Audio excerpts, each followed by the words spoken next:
When you are about to level up in life, the universe rarely announces it with fireworks or certainty. Instead, it whispers through strange, uncomfortable, and often confusing signs that feel unsettling at first, because growth almost never feels like excitement in the beginning. It feels like disorientation, emotional heaviness, restlessness, and a quiet sense that something no longer fits even though nothing is visibly wrong. And this is the first sign that a level up is approaching. You begin to feel disconnected from people, places, routines, or even versions of yourself that once felt safe, familiar, and meaningful, not because they were bad, but because your energy is shifting beyond the frequency they exist in, and the universe, which operates through alignment rather than comfort, starts creating internal tension so you can no longer remain where you've already outgrown. You may notice that conversations feel shallow, social interactions drain you, and things that once brought joy now feel strangely empty. And this emotional numbness is not a failure or a loss of passion. It is the soul withdrawing energy from old structures to prepare it for expansion, much like a snake becoming restless before shedding its skin, because remaining comfortable in what is familiar would prevent the transformation that is trying to emerge. Another strange sign appears when delays, obstacles, or sudden endings interrupt your plans in ways that feel unfair or poorly timed. Projects stall, relationships dissolve, opportunities vanish without explanation, and your logical mind tries to label it as bad luck or rejection. But spiritually, this is the universe clearing paths that would trap you in a future that no longer matches who you are becoming, because leveling up requires space, and space is created by removal, even when the removal hurts, even when it doesn't make sense yet.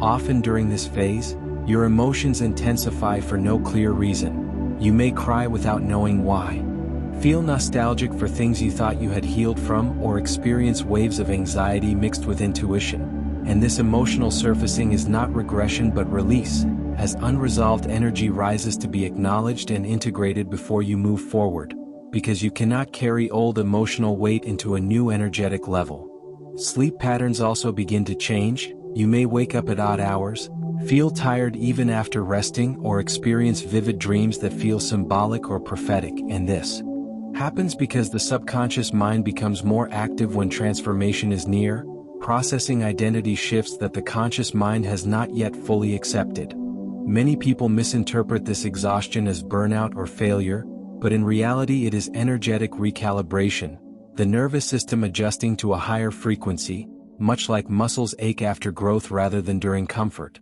Another unsettling sign is the sudden urge to be alone, not out of loneliness or depression but from a deep internal pull towards silence, introspection, and distance from noise, because when the universe is preparing you for a higher level, it reduces external distractions so you can hear your inner guidance more clearly, and solitude becomes a sacred space where clarity slowly forms.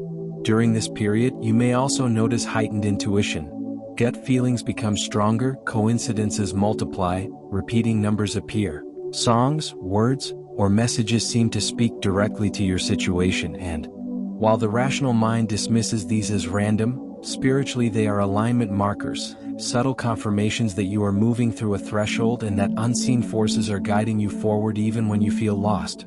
Paradoxically, one of the strangest signs of leveling up is feeling like you are going backward. Confidence dips, identity feels unstable, and you question decisions you once felt sure about. But this apparent regression is actually the dismantling of an old self-concept that cannot exist at the next level, because transformation often requires ego death, the uncomfortable shedding of identities built for survival rather than truth. People may misunderstand you during this phase, criticize your changes, or distance themselves without explanation, not because you are wrong, but because your growth disrupts familiar dynamics. And the universe often uses social friction as a test to see whether you will shrink back into comfort or continue honoring your evolution. You may feel called toward new interests, philosophies, or creative expressions that don't yet have practical value, and this confuses the logical mind, but spiritually these curiosities are breadcrumbs leading you toward your next alignment, because the soul recognizes paths long before the mind can justify them. Another subtle but powerful sign is that your tolerance for dishonesty, both in others and in yourself, decreases sharply, and you can no longer ignore truths you once avoided, because leveling up requires integrity, and the universe will not allow you to carry self-betrayal into a higher version of your life. Fear often intensifies at this stage, not because danger is near, but because the ego senses its loss of control, and fear arises whenever the known dissolves into the unknown, yet spiritually this fear is a gatekeeper, appearing precisely because something meaningful lies beyond it. What makes this phase especially confusing is that external validation is often absent. Progress is internal, invisible, and unsupported by immediate results, and this is intentional, because the universe is teaching you to trust alignment rather than outcomes, intuition rather than reassurance. Eventually, though not all at once, clarity begins to return, not as answers but as calm, not as certainty but as quiet confidence, and you realize that the discomfort was never punishment, the losses were never random, and the confusion was never failure. It was initiation, a necessary passage through uncertainty so that the next level of your life could be built on authenticity rather than attachment. When the shift finally completes, you will look back and recognize these weird signs as the universe's language, guiding you away from stagnation and toward expansion, even when you resisted, even when you doubted, because leveling up is not about becoming more, it is about becoming more aligned, and alignment always begins with disruption before it becomes peace. As the leveling up continues, something subtle but profound begins to happen beneath the surface. You start noticing that your reactions change before your circumstances do, and this is one of the clearest signs that the shift is real, because while the external world may still look the same, your inner responses no longer match the old patterns, and situations that once triggered fear, anger, or desperation now create pause instead of panic, silence instead of impulse, awareness instead of reaction, signaling that your nervous system is stabilizing at a higher frequency even if your mind hasn't fully caught up yet. During this phase, the universe often introduces tests disguised as temptations. Old habits resurface, familiar people reappear, past dynamics try to re-enter your life not to pull you backward but to measure how much you've truly grown, and what feels like a coincidence is actually an energetic checkpoint asking whether you will choose comfort or consciousness, repetition or evolution, because leveling up is not confirmed by desire but by choice. You may also notice an increasing intolerance for chaos, drama, or meaningless urgency, and this is not because you have become detached or cold, but because your energy is no longer compatible with environments that thrive on instability, and the universe naturally moves you away from noise so you can hear direction more clearly. Another strange sign is that time begins to feel different. Some days move slowly and feel heavy, while others pass quickly with a sense of flow. Because during transformation the mind loosens its grip on linear time and begins aligning with presence, where growth is measured not in speed but in depth.